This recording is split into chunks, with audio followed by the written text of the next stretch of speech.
Hi, and welcome to the Dynamic Duel Podcast, a weekly show where we review superhero films and debate the superiority between Marvel and DC by comparing their characters in stat-based battle simulations. I'm Marvelous Joe. And I'm his twin brother, Johnny DC. And in this episode, we are going to review the 2008 Lionsgate film, Punisher Warzone, which starred the now late Ray Stevenson. We are doing this episode as a tribute to him. He recently passed away at the age of 58 while on the set of a film he was shooting called Casino in Ischia. Super tragic. He was a great actor. We don't have many details yet on his passing, but I thought reviewing this film was a good way to call out our respects on the actor. Right, yeah. If you remember from our last episode, we said that we would be reviewing Ghost Rider for this episode, but we decided to call an audible considering Ray Stevenson's passing. And I'm just also really tired of doing Flash tie-ins, because that film's box office performance is depressing. Which makes me laugh. But before we get into the Punisher Warzone review, we're going to discuss the latest comic book movie news that came out this past week, including the news that Jennifer Garner is going to return as Elektra for the Deadpool 3 film, and the announcement trailer for Suicide Squad Isekai. As always, we list our segment times in our episode description, so feel free to check out the show notes if you want to skip ahead to a particular topic. Those of you who have listened to our recent podcast episodes will know that our duel simulator has become so advanced that it's gained sentience, and has named itself the artificial life form for running extensive duels, just a rather very intelligent simulator 9000, or Alfred Jarvis 9000. He has a quick message for our listeners, so let's hear it. Why, hello there.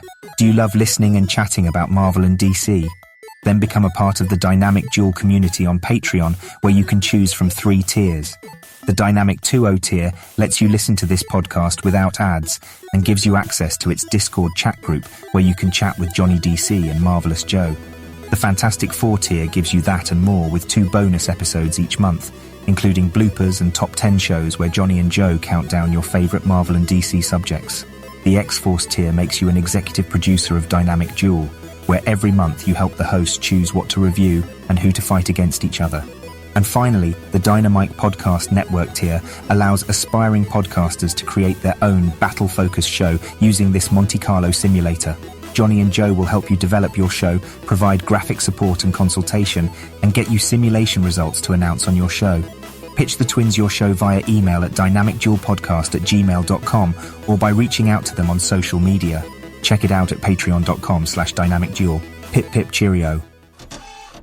Thanks, AJ9K, and thanks to everyone who supports the podcast, including our executive producer, Ken Johnson, who has his own podcast in our Dynamite Podcast Network called Max Destruction, which pits action movie characters against each other and finds out who would win using our Monte Carlo simulator. The show is going to launch its 10th episode tomorrow, and I was lucky enough to be a guest on that episode, which was a lot of fun. So here's a quick teaser clip from that episode.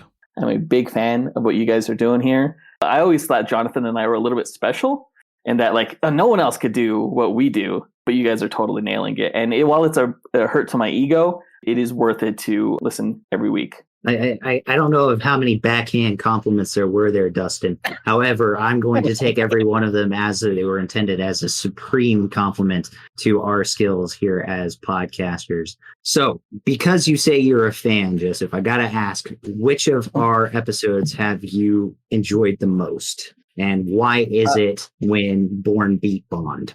That is my least favorite episode, actually. That was a bullshit episode. And I did ask you guys to redo it, and I do still expect that to happen.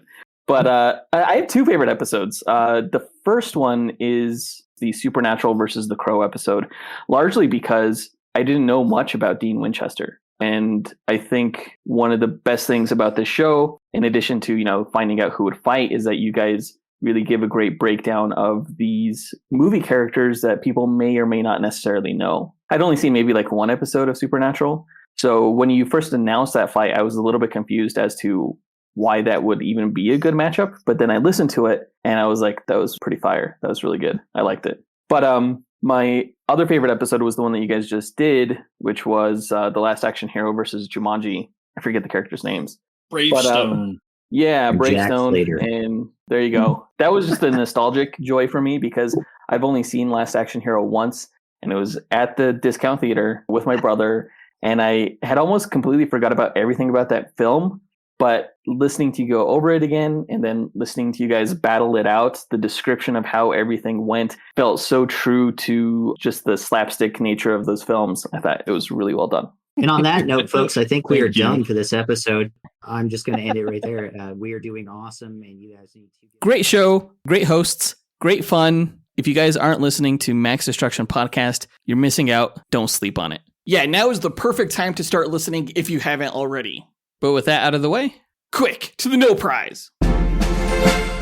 A No Prize is an award Marvel used to give out to fans. Our version, the Dynamic Dual No Prize, is a digital award that we post on Instagram and in our email newsletter for the person that we feel gave the best answer to our question of the week. last week's question, and by last week I mean the last 2 weeks, was after Venom, Morbius, Vulture, and Kraven, what 2 other Spidey villains do you want to get their own films and join Sony's Sinister Six? And that question was coming off of the first trailer for the Kraven the Hunter movie. We got so many answers, largely because you guys had a lot of time to respond, but we picked 3 honorable mentions as well as a no prize winner, so let's go ahead and run down those. Our first honorable mention goes to Luke B., who said, Hey guys, Luke B here. So for my first pick, I picked the Chameleon. We see even the Kraven trailer. I think it would be great if he could get his own grounded story for a Spider-Man universe, have other characters like the Kingpin, Hammerhead, Tombstone in there. For my second pick, I would choose Scorpion. I think it would be great for him to get a true live-action appearance in his costume, and it could be rumored for the next Spider-Man 4 movie, but if not, it'd be a great pick for here. He can join the Sinister Six. So yeah. Yeah, I think both Chameleon and Scorpion would make great individual standalone films. Chameleon, I could definitely see as kind of like this spy intrigue type film, being a character who is able to take on the identity of other people. And the Scorpion, of course, is a classic Spider-Man villain who has yet really to make a huge appearance in the Spider-Man movies outside of like a cameo in Spider-Man Homecoming. But I'd like to get a more focused look on this awesome villain character. Yeah, considering the character's already been cast for the MCU, I think it would be great to get a standalone film with him. The character is pretty interesting. Yeah. The Scorpion is my favorite Spider-Man villain that has yet to be the primary villain in a movie. So great answer, Luke B. Our next honorable mention goes to Christopher Minotti, who said, Hi guys, Christopher Minotti. I would want Dr. Octopus and Mysterio to get their own movies. Dr. Octopus obviously is a great character, and I feel like he could get a great movie, especially if we're changing all of them to heroes like they have with Morbius and Venom. And the MCU has shown that Mysterio can be a cool character, and I would just love to build upon him in a solo film. Yeah, so I picked this answer for several reasons. The first being Doc Ock and Mysterio are both huge Spider-Man characters who have made appearances in Spider-Man movies in the past, but are big enough to support their own movie. The second reason I chose them was because it really doesn't feel like a Sinister Six team without at least Dr. Octopus on it, given that he was the leader of the first Sinister Six team. And you can learn more about the Sinister Six by listening to our Arkham Asylum versus Sinister Six team duel episode. Yeah, surprisingly, Christopher Minotti was the only person to submit an answer with Dr. Octopus. I thought that would be people's number one answer. I would love to see a Dr. Octopus film. I don't think I would cast Alfred Molina. I think I would recast it as someone younger for the MCU. As like a multiversal variant? Yeah, the MCU's version. Would you recast Mysterio, or would you go with Jake Gyllenhaal's version? I would totally go with Jake Gyllenhaal's version. That was an amazing version. Fantastic casting choice. Jake Gyllenhaal is the man, and his Mysterio was badass. I mean, Alfred Molina's character was badass too, but he is kind of getting up there in age to carry his own film. Right. Great answer, Christopher Minotti. Our final honorable mention goes to Jacob Bell, who said, Hey, what's up, guys? This is Jacob Bell. I know that this answer probably won't be featured as an honorable mention, but am I allowed to answer with none?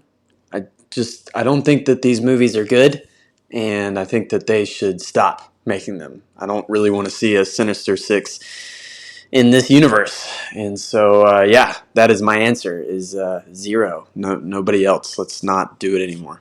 I mean, besides the fact that Morbius was the greatest movie of all time, I totally see where Jacob Bell is coming from. You know, Venom is an okay series. but nothing else looks really promising. It would be better to get the Sinister Six as a group of villains in an MCU Spidey film, with Tom Holland. Right. None of this weird stuff where they team up to fight crime as anti-heroes or something like that. Sony's making a mistake. We all know it. And it probably would be better if they just kind of like abandoned everything and, gave up the rights of all their characters back to Disney. That's never going to happen. No. Spider-Verse made so much money. Yeah. Sorry. But a guy can hope. A guy can dream. And if I can make any one of these scenarios happen based on the answers that we received, it would be Jacob Bell's answer. Would your mind change if, Kraven was an insanely good movie? No. Really? What if it was like the new Dark Knight of superhero movies? You mean like the new Morbius? Still no. All right, that's fair. If you're comparing it to Morbius, I agree. Great answer, Jacob Bell. We want to give a quick shout out to everyone who took the time to visit our website and record an answer, including Abner O'Terry, Alex Wong, Colby Henches, Ed Jones, Matt Lamb, Mitchell Smoothie, Nick Abanto, Travis Herndon, and Zachary Hepburn. Yeah, thank you guys so much. But the winner of this week's No Prize is Brandon Estergard, who said, "Hey guys, I'm going with Prowler and Black Cat. I think that Hypno Hustler movie is secretly a Prowler movie in disguise. And I think everyone would rather see Donald Glover play Prowler over Hypno Hustler. A 2012 Dread / heist style Black Cat movie would be cool as hell. I'd cast Mickey Madison as Black Cat. They should be perfect role and a good matchup with Tom Holland or Miles Morales. If they brought either one into the Sony universe." So the reason Brandon's answer got the win for this week is because it's, I think, the one that I can most likely see happening. Donald Glover was allegedly in talks to play Hypno Hustler, but he would be much better suited as the Prowler. Could definitely see that Donald Glover could definitely lead his own Prowler film. And I think the actor and the character both have a lot of clout due to the Spider-Verse films. And it would just be cool to see that movie. Have you seen Across the Spider-Verse No, I have yet? not seen Across the Spider-Verse yet. I don't want to know anything. Don't say fucking anything. I'll fucking kill you. Sounds like you know something already. I don't know shit. Okay, good. I maybe saw a spoiler online that I regret. But anyway. Oh, damn. Black Cat also, I think Black Cat has been long overdue for her own solo film. I think out of a lot of Spider-Man's villains, Black Cat seems like low-hanging fruit in terms of getting a solo picture, largely because she's an anti-hero as well. She has more heroic tendencies than villainous, and I think her movie would sell a lot of tickets. Well, they did have a Silver and Black film in the works. Maybe they could just retool that script to focus more on Black Cat instead of Black Cat and Silver Sable. Right. Exactly. Yeah. Neither of those characters are traditionally part of the Sinister Six, but, neither is Morbius. So they're definitely branching away from the source material when it comes to this supervillain team. And refocusing it as kind of like an anti-hero thing means that characters like Prowler and Black Cat might be better suited to it. I'm still not sure they're turning it into an anti-hero thing, considering the name of the team is the Sinister Six. Yeah, but they're like sinister in a good way. What? Like a badass anti-hero. Like, we're sinister, but we're also going to save your life. Maybe. I don't know. I don't know what I'm saying. I have no idea what Sony's planning. Who knows? Sony's stupid. They're making me sound dumb right now. So congrats again to Brandon Estergard for winning this week's No Prize. If you, the listener, want a shot at winning your own No Prize, stay tuned to later on this episode when we'll be asking another question of the week. And now that that's done, on to the news.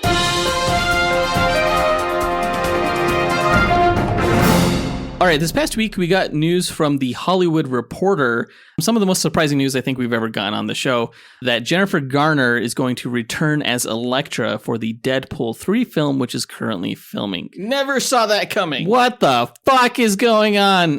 Jennifer Garner, of course, played the character of Elektra first in the 2003 Daredevil movie starring Ben Affleck, and then she got her own spin-off film in 2005 called Elektra. The spin-off Elektra movie was no good, and so it's kind of surprising that she would be returning, considering that, she wasn't a fan favorite character. But I do think that this casting announcement provides an interesting clue as to the plot of the Deadpool 3 movie, in that a lot of people are speculating that the film is basically a version of the Deadpool Kills the Marvel Universe story from the comics, but instead of the Marvel Universe, it's going to be the specific Fox, X-Men, Daredevil, Fantastic Four universe that those movies perhaps took place in. Right. It kind of seems like Ryan Reynolds' Deadpool character is going to start killing off the Fox characters so that he could join the MCU. Something like that, which sounds super meta, but in a very Deadpool way. I could totally see that working, and I think it would actually be a movie that'd be a lot of fun to see. We don't know if that's in fact the plot, nor do we know how Wolverine would factor into that if that was the case. But the mere fact that Jennifer Garner is going to be in this film is bonkers, and I kind of absolutely love it. Yeah, this is coming after we heard rumors that Ben Affleck was going to be in Deadpool 3, which I didn't believe at first, considering the fact that, Ben Affleck is no longer going to be Batman. And it kind of seems like he's returned to his auteur directing career and has kind of stepped away from comic book films. Yeah. But after hearing the news of Jennifer Garner, you have to imagine that there's a strong possibility Ben Affleck could return as Daredevil, which is kind of hilarious if he's going to be killed. Yeah, a very strong possibility. I'm wondering if these type of cameos are going to be similar to the Brad Pitt cameo that we had in Deadpool 2, which, only lasted a few seconds and was more of an Easter egg, if anything else. Actually, Matt Damon was also in Deadpool 2. But that kind of thing is interesting to speculate on, Their appearance could be a matter of seconds. It could be a sizable guest role. We'll see as we get further details on the movie. But I cannot wait till we at least get a plot synopsis for this film, because now I'm chomping at the bit to know what the hell is going on. I almost imagine that Hugh Jackman's Wolverine character is probably going to try and stop Deadpool from ending the Fox universe. Maybe because Logan was such a great movie or something like that, and he wants that ending. Potentially, who knows? Who knows? We also know the TVA is going to make an appearance in the Deadpool 3 movie. So whether or not Deadpool killing the Fox X-Men universe will have any play on the Logan movie, because it's possible that we might be dealing with a bunch of variants here, who knows? But again, we'll see. All the speculation, though, brings us to our question of the week. Besides Elektra and the other announced characters, what other Fox Marvel character do you most want to see make an appearance in Deadpool 3? Record your answer at dynamicduel.com by clicking on the red microphone button in the bottom right-hand corner of the screen, which will prompt you to leave us a voicemail. Your message could be up to 30 seconds long, and don't forget to leave your name in case we include you on the podcast. We'll pick our favorite answer and award that person a Dynamic Duel No Prize that we'll post to Instagram and our email newsletter. Be sure to answer before July 15th. In DC news, this past week we got an announcement teaser from DC for an all-new original anime series called Suicide Squad Isekai. It's not a long teaser, it's only 48 seconds, but it showcases a lot of Harley Quinn and, surprisingly, the Joker. It looks like they'll be traveling to a magical Japanese world with dragons and Oni. We didn't really see any other Suicide Squad characters in the teaser except for Amanda Waller, but I'm really looking forward to seeing what their designs are like, because Japanese animation design is pretty dope. Yeah, we've gotten several Japanese anime-style DC projects in the past, including Batman Ninja and the recent Catwoman Hunted. But this is the first series I think we're getting, and it looks very interesting. For those who don't know, I didn't know, my wife had to tell me, Isekai is a genre of anime wherein a character is transported to another world, and the plot is about them interacting with this strange new environment. Examples of this genre include Spirited Away, which was a Miyazaki Studio Ghibli film, and Sword Art Online, that kind of thing. I never expected to see something like that for the Suicide Squad, so this is a huge surprise, but it's a pleasant one, because the animation style looks really cool. I'm looking forward to it. We don't know what platform it's going to air on, but I have to imagine it's going to air on Max. Yeah, if it does, we'll be sure to review it. We'll let you guys know. Definitely an interesting week for surprising, out of left field news. Yeah, for sure.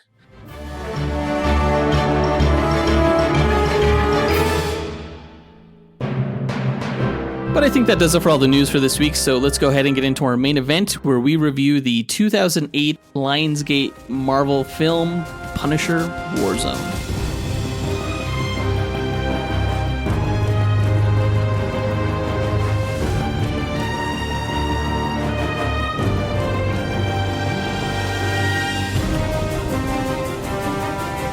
Okay, Punisher Warzone came out in 2008, was directed by Alexi Alexander, and stars Ray Stevenson and Dominic West. The movie came out under the darker Marvel Knights banner 4 years after the 2004 film starring Thomas Jane, which we reviewed a couple of years ago with Ken Johnson of the Max Destruction podcast. That was a great episode, still my favorite episode of Dynamic Duel, And in that review, we discussed how while Thomas Jane was a solid Frank Castle, the 2004 Punisher film was kind of dull and didn't have a lot of action. The same cannot be said of Punisher Warzone. Punisher Warzone is anything but dull and has a lot of action. And if that's your thing, be sure to watch Punisher Warzone before continuing on with this review, as it is a spoiler review. Yeah, this is only my second time watching the film. The whole Marvel Knights thing at the beginning threw me for a loop. Was that the only film to be under the Marvel Knights banner? No, Ghost Rider Spirit of Vengeance was another Marvel Knights film. Okay. Objectively speaking, Punisher Warzone is not a good film. You know, it's a fun film, sure. And actually, the absolute best thing I can say about the movie is that for me, it's the definition of a guilty pleasure. You know, I like the movie. I really have a good time every time I watch it. You know, it puts a big smile on my face. But looking at it critically, yeah, the movie is just too ridiculous to recommend generally. But since it is a guilty pleasure, I would prefer to discuss what I liked about the movie before we start shitting all over it. Does that sound good?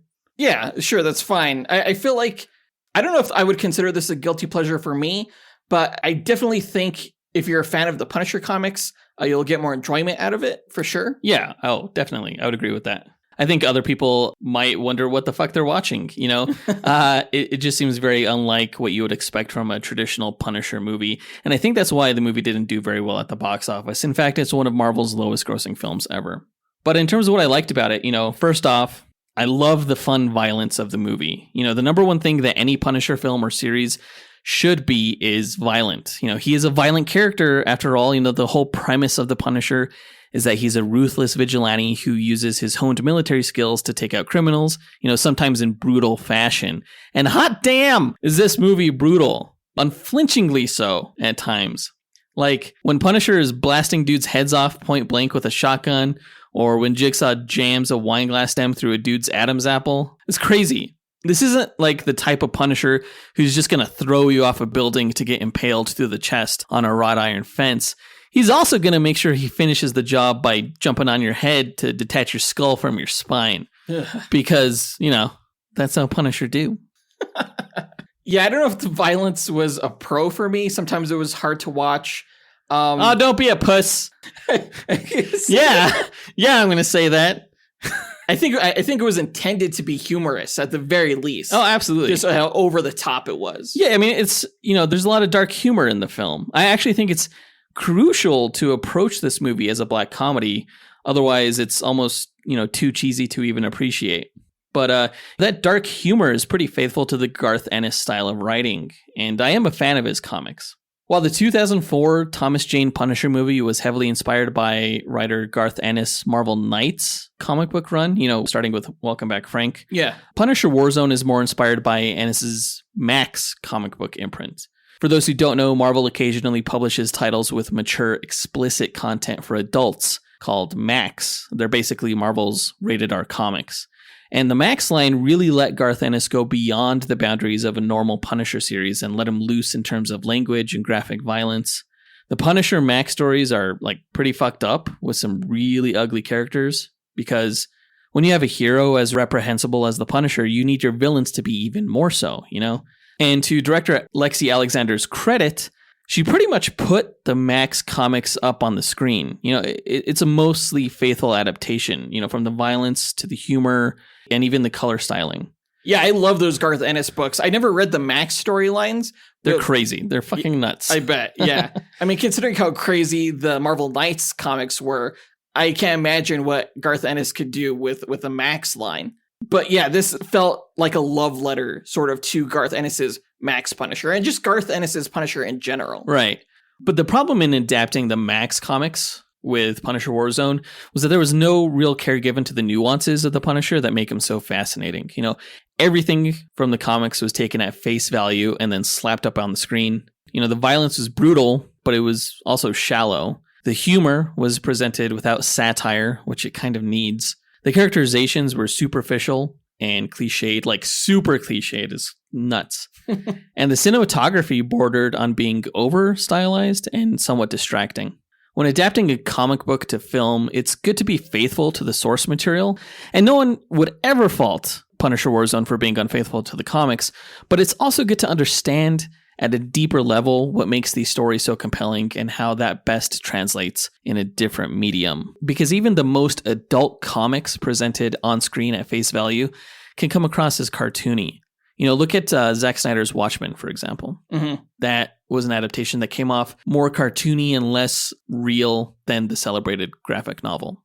Right. And of course, when Zack Snyder adapted Watchmen, he adapted certain scenes almost panel for panel onto the screen. Yep. When I was watching Punisher Warzone, I was definitely fully aware of how sometimes what's on the page doesn't necessarily translate very well to the screen. Right. When you're dealing with comics, you're dealing with artists, and artists can have different styles. When you're dealing with a camera, though, you can't really capture the tone and vibe that an artist can bring to the art. Right. Well, like flat 2D art can evoke so much more feeling than what is actually shown on the page, whereas what you see on the screen is very literal. Yeah. I mean, in a comic, when I see like Punisher shooting someone and there's like blood splattered everywhere, I could find humor in that if the art is styled a specific way.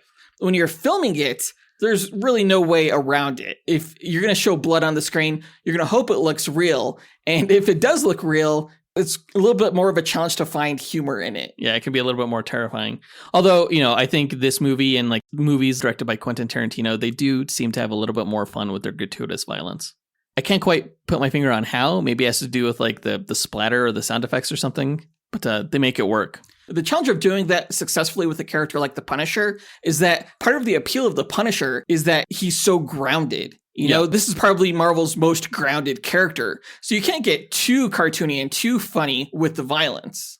Ideally not, yeah. I mean, fortunately, I think we have a good example of how the character of the Punisher is best translated to the screen, and that was the Netflix series, which ditched the corniness and really focused on the emotional and psychological core of the Punisher, while still, showcasing violent action, but, with grounded cinematography that made everything feel more real and believable. And that show still had fun elements as well. For sure. But there are definitely people out there who would say that they like Punisher Warzone more than the Netflix Punisher, Jon Bernthal's character.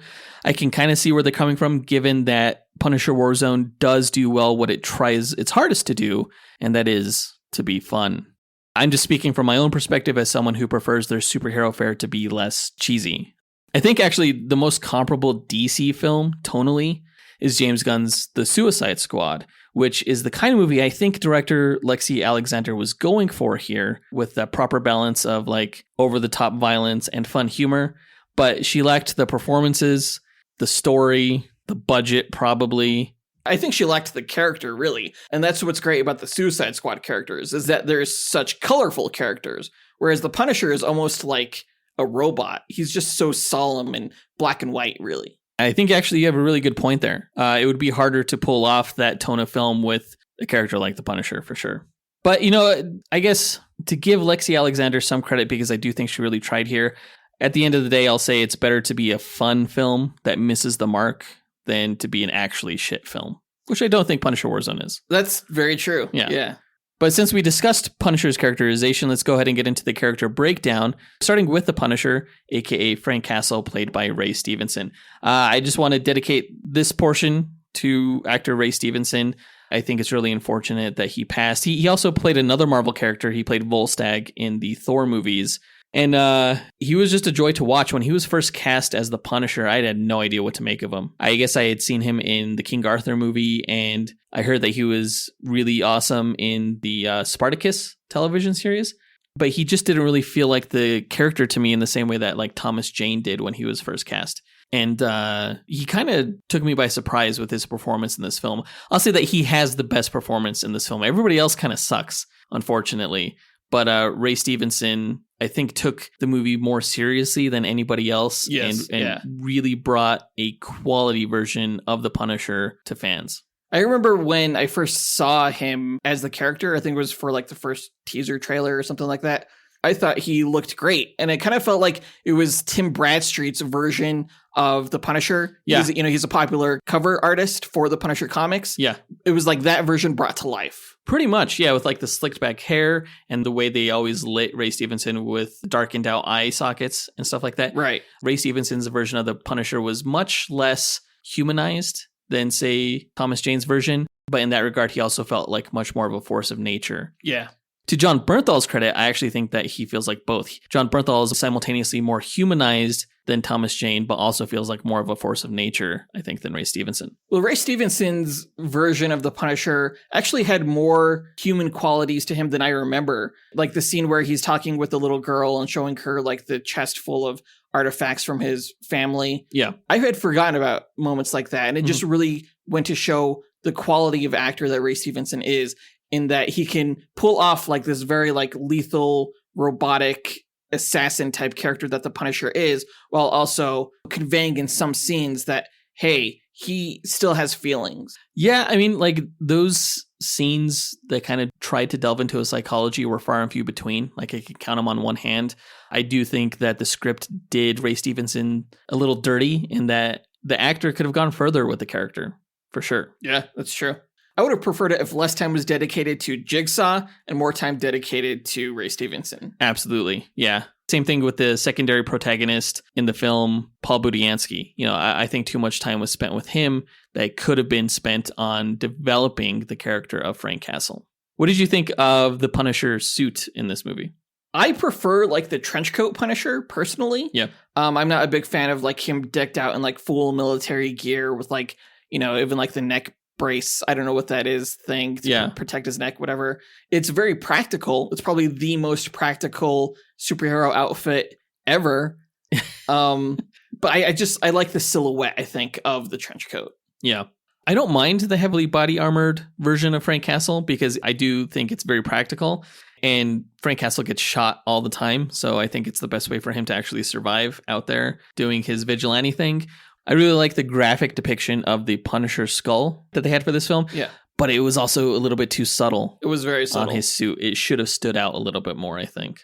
Because at times you could barely even see the skull. You know, it looked like he was just wearing all black. Right. R.I.P. Ray Stevenson. We will miss your performances. I think you did a great job in all your Marvel roles.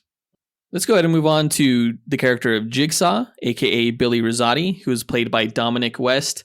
Man, Dominic West really approached his character like it was the Joker or something, right? It was very hammy. Yeah. Oh, so over the top. One of the worst New York accents in all of cinematic history. I think this guy was a cartoon character, really. And what's a shame is that Dominic West is a fantastic actor. You know, yeah. You think about his work on The Wire, and it's really kind of a shame what happened to him here. I really kind of blame Lexi Alexander for this because I don't think she does a great job of directing actors. I think she has a good handle on what makes a compelling action scene, given that she has, you know, an action-oriented background. Lexi Alexander is like a champion karate fighter. But her background is not really in acting, and I think that shows with a lot of these performances. Yeah, I think you could also say that he was a victim of the script. I'm not sure who wrote this film, but it was the same writers who wrote Iron Man. What, really? Actually, and the other writer wrote The Sopranos television series. So we have some like acclaimed quality writers here, but it also makes me think that a larger part of Iron Man than I previously thought was ad-libbed by Robert Downey Jr., you know? Or it means that Dominic West did a lot of improv work for this film. It's possible. I mean, he seemed to be like having so much fun with the character. I wouldn't put it past him. Nor would I. All I know is as the film went on, I liked the character less and less. Yeah. And I didn't like the character at the beginning. So really, Jigsaw is a great Punisher villain, but they didn't do a good job of adapting him here. Yeah, if you want to know how awesome Jigsaw is, listen to our Two-Face versus Jigsaw duel episode. But yeah, he was kind of done dirty here. What did you think of the makeup for Dominic West Jigsaw? It was terrifying. Terrifying, but also suck ass. I don't think it was that bad. I mean, if someone's face was messed up, I don't think they would look too different from that. Yes, they would. They would definitely look more like the Billy Russo Jigsaw character from the Punisher Netflix series, I think. I mean, if you went through like a glass recycling, I don't know what that thing was. Yeah. I don't know. I think your face would be pretty messed up. It would be. You would also not be alive. They also said in the film, though, that like he went to some like free clinic initially. So right. I understand why it looks like shit. I just don't think he would be able to survive with that type of face, honestly. Like it would get so infected and then he would die. Yeah, that's true. The rest of the characters are really just minor in terms of like not just their screen time, but also the depth of the character. So we'll probably blast through the rest of the character breakdown, beginning with Looney Bin Jim, aka James Rosati, who was played by Doug Hutchinson. When they cast Doug Hutchinson in this role, I was actually really excited when I saw that announcement because I recognize him from The Green Mile. Right. He was a huge asshole, and he just has a serial killer look to him that I totally buy as a Punisher villain. That being said, he had an even worse accent than Dominic West. And man, the worst lines, I think, out of any comic book movie ever. And his delivery was just not there. Did you know that kidneys and applesauce is a delicacy in Sweden? It's like, motherfucker, nobody's talking about Sweden. Like, where did that come from? Like, that made no sense. I understand that the character is crazy, but he's also a shitty character. Too crazy for this film, I would say. I mean, Dominic West hammed it up enough. You didn't need two villains being freaking weird the whole time. Yeah. I would have preferred it if this character wasn't in the film at all. He was the least believable character in the film, I would say. At no point did I believe like Looney Bin Jim like biting the Punisher and like armored parts of his body would have like done that much damage to him. Yeah. And just like, really, this guy going up against the fucking Punisher who's like stacked with guns and knives and stuff like that? No. Yeah, he'd get his ass beat for sure. Let's go ahead and move on to Microchip, aka David Lieberman, who is played by Wayne Knight. I loved Wayne Knight in this role. I know him primarily, I think most people know Wayne Knight as Newman from the Seinfeld series. Right. It was so cool to see him as a completely different character, kind of a badass, arms dealer. Right. As Micro. It just kind of like brought a whole level of respect to Wayne Knight to see him in this role. Yeah, I have nothing bad to say about it. I thought he was great. It was tragic what happened to him at the end and what happened to his mom. That was so messed up. Yeah, but like his character kind of meant something through that sacrifice, I think. It was quite heroic, actually. Yeah. It was a vastly different version of Micro than the version we got in the Netflix series. I kind of prefer Wayne Knight's version of Micro, though. Yeah, I mean, I was thinking that as I was watching the Netflix version. Mm-hmm. I was like, yeah, I preferred Wayne Knight in the role. Mm-hmm. Moving on to other minor characters, we have Angela Dinatelli, played by Julie Benz.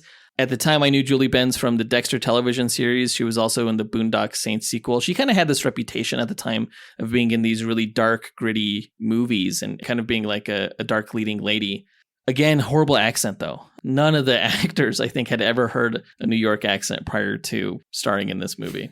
I feel bad because you could see on screen that she was really trying to work with what she was given with the script. It just wasn't well written. Right. She's great in other projects. Like, she was great in Dexter. That was fucked up what happened in Dexter. I don't want to talk about it because it makes me upset. Let's go to move on to Paul Budiansky, played by Colin Salmon. Colin Salmon is kind of like the badass side character in a lot of genre films. Like this one, he was kind of like a Punisher light, which is what he was in the comics. He was a cop who kind of wrestled with his own tendencies towards vigilantism. But this actor was also in Alien vs. Predator. I remember him there. Oh, yeah. And he was also in Resident Evil, the first Resident Evil movie, where he had that iconic death with the laser grid. Oh, that was crazy. Just a great character actor who you see pop up from time to time as a badass. It was cool to see him in this, but again, I mentioned earlier, I think he got too much screen time. I don't think we necessarily needed that type of audience surrogate within this film. I would much rather have preferred to spend more time developing the character of Frank Castle because Frank was largely one note in this movie. Yeah, absolutely. I mean, it was kind of nice to have an element of like the police going after Frank Castle, and he was that stand-in. Mm-hmm. So I think the character was necessary. I just don't think the amount of screen time he got was necessary. Agreed, yeah. The other member of the Punisher task force was Martin Soap, played by Dash Mihawk. I think that's how you pronounce it. I loved Detective Soap from the comics. He was like this tragically down on his luck character. In the movie, he's a little bit more dopey, but it was a lot of fun. I think his interactions between not only Budiansky, but also the Punisher. I think Dash Mihawk brought a great comedic element to the film. I actually wish we had more screen time with him. Yeah, I would have liked more Soap/Punisher screen time. Yeah, totally. Those two together, they actually kind of make a funny odd couple. They're foils for each other. Yeah. But I think that does it for the character highlights, so let's go ahead and get into our story breakdown.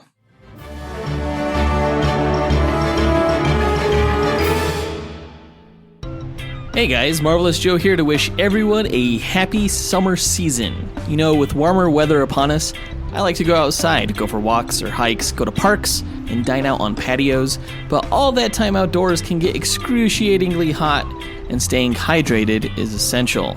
Just ask Aquaman, he can attest to that. Thing is though, I'm notorious for not drinking enough water. I know it's an issue, but that's partially why I use Liquid IV, which is an electrolyte drink mix that you add to water that hydrates you twice as fast.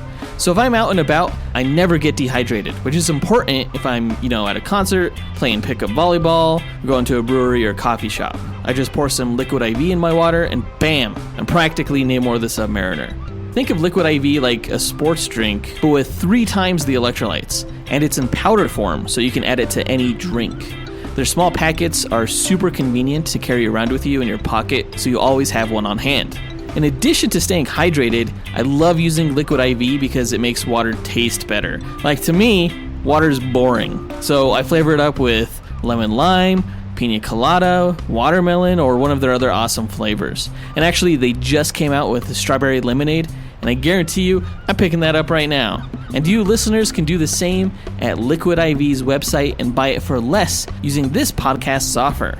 Get 20% off when you go to liquidiv.com and use code DUEL, that's DUEL, at checkout. That's 20% off anything you order when you shop Better Hydration today using promo code DUEL at liquidiv.com. You can also shop using the link that's in our show notes. This summer, stay on top of your hydration and do it for less with our promo code DUEL, sponsored by Liquid IV. Thanks, friends. Means a lot. The movie starts off with Frank Castle the Punisher as he infiltrates the mansion of mob boss Don Gaetano Cesare and murders nearly the entire crime family. Only Cesare's nephew, the vain Billy Rosati, and his men escape the Punisher's rampage. The Punisher tracks Rosati to his hideout and drops him into a glass recycling machine that eviscerates his face. During the shootout, Punisher accidentally kills undercover FBI agent Nicky Donatelli, who was serving as one of Rosati's men. Right out of the gate, with the action scene that opens the movie, I remember thinking, oh, this is much different than the 2004 Punisher. Like, I was so fucking pumped to see Punisher take on everyone at the dinner table after lighting that flare. Yeah. And just like slicing heads off, snapping necks, shooting faces. Spinning from the chandelier. No, I hated that part. Like all my excitement just like went out the window when he was hanging upside down from the chandelier. I thought that was a great shot. Very cinematic. Sure, shot-wise, it looks cool, but it doesn't make any sense whatsoever. When I saw that, I was like, what kind of lame-ass, goofy John Woo action movie move is that? Like, the Punisher would not do that. But then he got off the chandelier and then rammed a chair leg through a guy's eye socket, and I was back on board. I was like, hell yeah, this is awesome again. But the movie is kind of a roller coaster like that, going from badass to cheesy and then back again. I think the opening scene definitely set the tone for the film in terms of like the level of violence and everything like that. Mm-hmm. You can definitely see how Lexi Alexander was inspired by Paul Verhoeven or James Cameron in terms of like her action style and the use of violence. What James Cameron movie? I'm thinking like The Terminator, like his early movies. Oh, yeah. I would definitely say that Ray Stevenson's Punisher kind of felt like The Terminator in this movie when it came to his approach to gunning down bad guys. And in terms of like Paul Verhoeven, I'm thinking of like RoboCop, Total Recall, stuff like that. Mm-hmm. I had totally forgotten the premise of this film about how, the Punisher really struggles with the fact that he kills an FBI agent. I thought that was an intriguing premise for a Punisher film. It is. It's happened a couple times in the comics, and he always really struggles with it. And, they had a great line in this movie when Angela asks him who punishes the Punisher, Great approach to the story that I don't know if that quite paid off, honestly. Back to the story, Agent Paul Budiansky promises to Donatelli's widow Angela and daughter Grace that he will avenge Nicky, who was his former partner. He joins the Punisher task force led by NYPD detective Martin Soap. The Punisher, distraught over his mistake, considers retirement and tries to pay reparations to Angela and Grace, who refuse the money. Meanwhile, Rosati gets facial reconstruction surgery that fails to repair the damage and leaves him with a disfigured, stitched-up face. Enraged, Rosati insists on going by the name Jigsaw. I do have to say that I felt like Jigsaw's henchmen were all miscast. Really? Yeah, like they were not believable as like mob gangsters to me really at all. Like I think one Pitsy seemed like a mobster. I guess, but he was always like angry at his kid, at his son. Yeah. Well, his kid was a fuck up.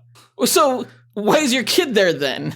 Because nepotism, man. Nepotism is a huge part of, Italian mafia crime families, obviously. Okay. Jigsaw breaks his brother Looney Bin Jim out of an insane asylum as they plot to get revenge on the Punisher. Jigsaw and the crew meet with Christu Bulat, a Russian mobster who is selling a biological weapon and needs to smuggle it through New York City's shipping docks. The Punisher's weapon supplier Microchip convinces him to put off retirement at least long enough to protect the Donatelli family from Jigsaw. With the help of his associate Carlos, the Punisher gets a lead on Jigsaw from some of his henchmen, McGinty and his urban free flow gang, who warn that Jigsaw is headed to the Donatelli house. The scene actually has my favorite moment in the entire movie, where McGinty and his gang are doing parkour across the rooftops of New York City, and as one of the guys is flipping through the air, he gets shot with a fucking rocket launcher just out of the blue. Like the music comes to a screeching halt. You see this guy's limbs like just fly everywhere. It's so fucking ridiculous, but so damn funny. Like, I laugh my ass off every time I see it. I was like, oh my God. Those parkour guys were such characters. They felt like right out of a Garth Ennis comic, I felt Absolutely, like. yeah. McGinty is from the Garth Ennis books. Okay. That makes sense why they, had Irish accents then. Yeah, he's Jamaican Irish, I believe, if I remember correctly. On a constant meth high, apparently. Remember, kids, meth. Not even once. Not even once, right? Yeah, that's the new slogan of this podcast. In these scenes, we see Carlos for the first time, and I don't know what the heck. I mentioned that the accents are all over the place, but this guy's accent seemed like it was 80 yard in. It was so off, and I don't even know what it was trying to be. It was just so bad. Before Punisher can get to the Donatelli house, he's apprehended by Budiansky and Soap. Concerned for Angela and Grace, they visit the Donatelli home, where Jigsaw is holding the family hostage. Budiansky's rescue attempt is thwarted, but Detective Soap frees the Punisher from custody, and he rescues them all, escaping the scene with Angela and Grace, and leaving Jigsaw and Looney Bin Jim to be apprehended. Second favorite moment in this movie is when Punisher shoots Pitsky point blank in the face without even blinking, and Budiansky is like, "Damn it, Castle!" It's so good. Yeah, it's pretty crazy. I did appreciate how he held Grace on his shoulder so she couldn't see what he was about to do, but then he fucking turns around right for her to see the guy's blasted face off. I was like, oh, I feel bad for Grace. Well, every kid needs to grow up sometime. Jeez. Back to the movie, Jigsaw uses his deal with Christu Bulat as leverage with the FBI to strike a deal for complete immunity. He and his brother kidnap Microchip and later Angela and Grace, who are in hiding at the Punisher's underground lair. They leave Punisher a note to meet them at the Brad Street Hotel in exchange for their hostages. As Jigsaw and his brother recruit an army of gangsters to defend the hotel, Punisher allies himself with Budiansky and Soap to secure the exchange. Within these scenes, we have the church scene, which I thought was glorious cinematography-wise. It's the only time that I think this atmospheric, colorful style of visuals actually really worked, especially with the lighting effect with the candles, which is called bokeh. Yeah. So good. Yeah, this scene is actually my favorite scene in the movie. Yeah. The film is a dark comedy, but I think this scene right here has the movie's most profound moment. When you learn that Castle used to be in seminary. Yeah. And his priest friend is explaining essentially how hey, Frank, you're going to be judged so much harsher than how you're judging people in the end. You're essentially going to hell for what you're doing. And the Punisher's response is essentially I'm okay with that. Yeah. It's pretty hardcore. Yeah. That scene made me understand the Punisher in a way that I really hadn't before, I think, even reading the comics. Really? It really makes him come across as almost like a martyr, as almost like a savior figure. He's sacrificing his own soul to save other people's. Yeah, it is interesting.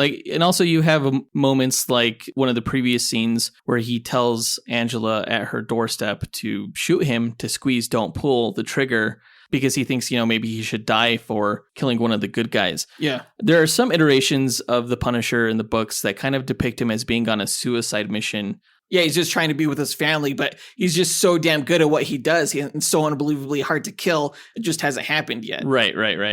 And that's great. It really showed that the Punisher is not a hypocrite.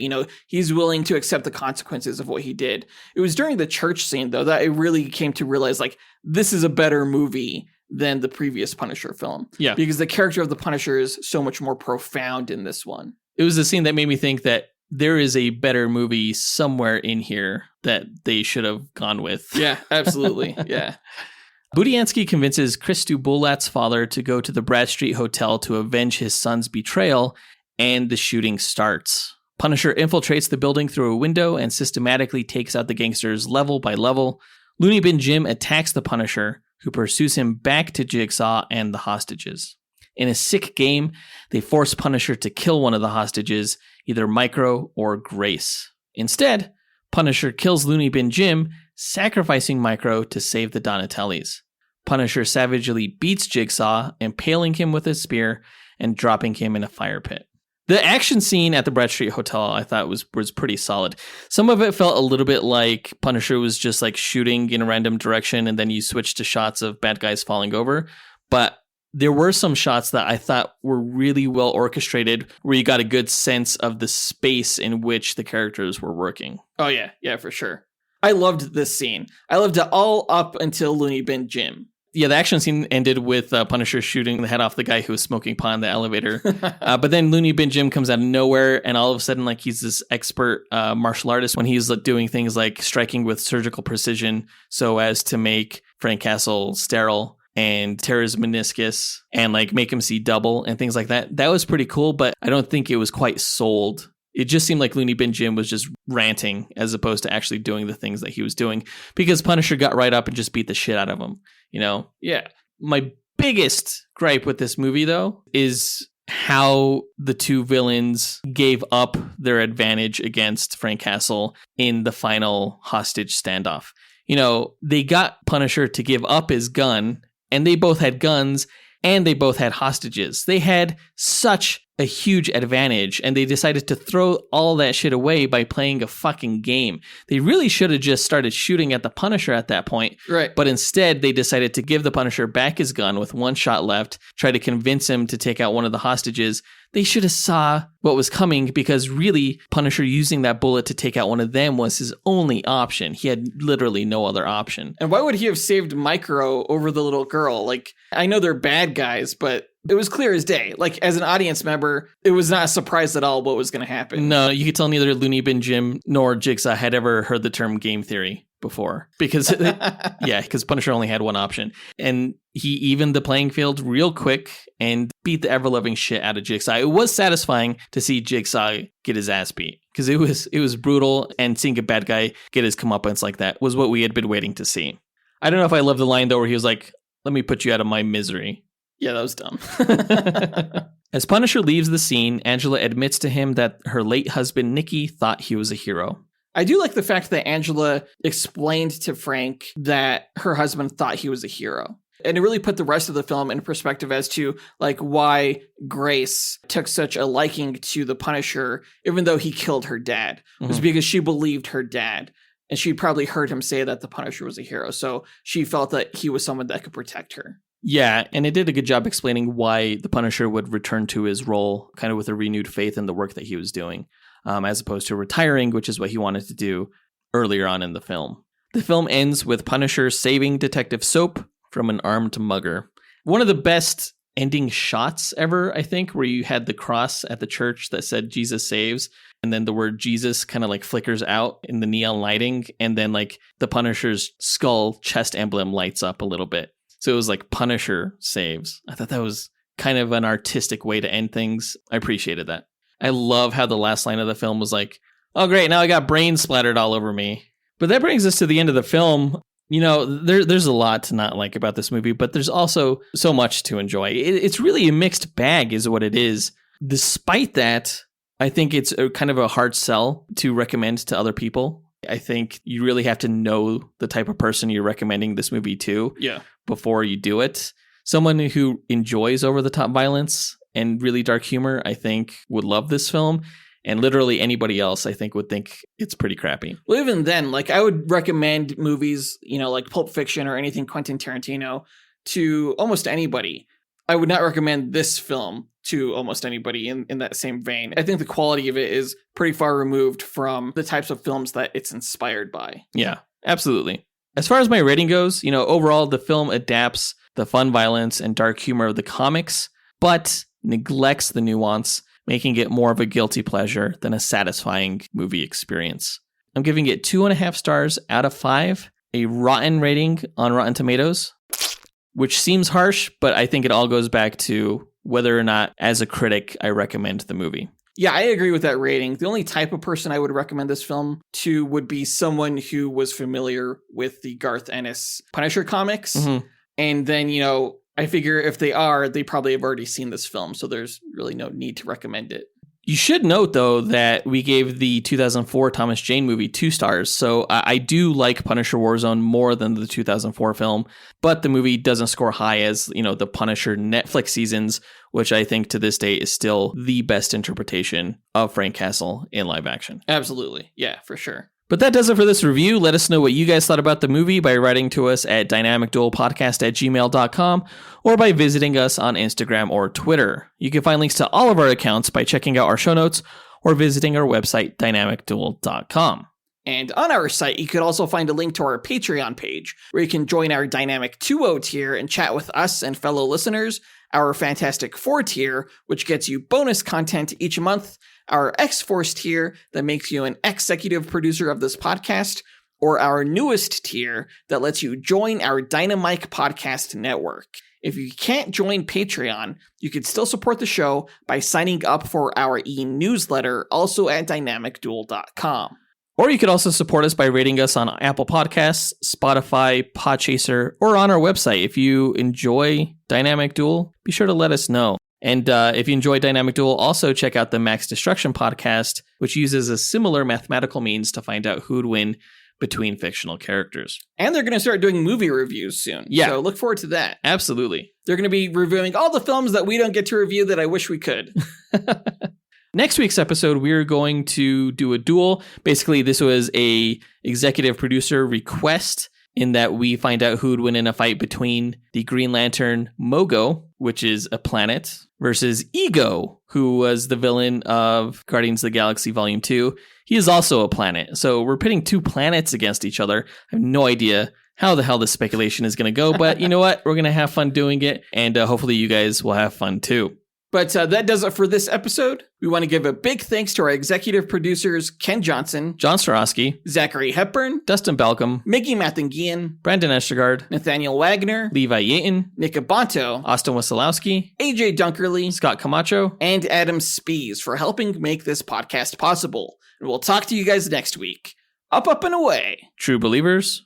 I'm going to get my apple sauce back.